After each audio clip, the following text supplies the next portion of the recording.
Stazione Arcella e San Carlo sono questi i quartieri di Padova ad alto tasso di anzianità residente che d'estate rischiano di trasformarsi in prigioni roventi.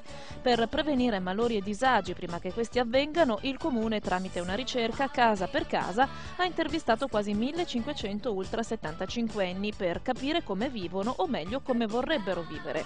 Ma sarà per la fibra ad altri tempi, i risultati sono stati sorprendenti perché alla fine i nati prima si sono dimostrati nelle risposte molto più saggi e più resistenti di un adolescente. 2 su 3 portano avanti la quotidianità in modo del tutto autonomo, pulizie, pasti, igiene personale, seppur con difficoltà.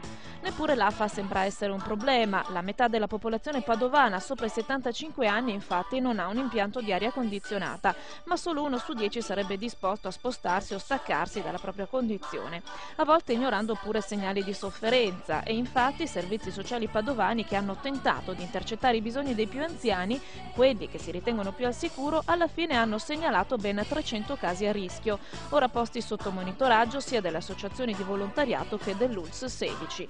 Ma la statistica è monca, il risultato cioè, questo è davvero il dato più importante e curioso dell'iniziativa, di un'indagine zoppa, perché il 56% degli over 75 non ha aperto la porta ai pur gentili e certificati operatori comunali, soli, fragili, boccheggianti, spesso in difficoltà insomma, ma la lezione, quella più importante sulla sicurezza, sulla capacità di discernere tra il bene e il male, dopo tante campagne di prevenzione contro truffe e violenze, i nostri anziani l'hanno imparata sul serio. You want me away.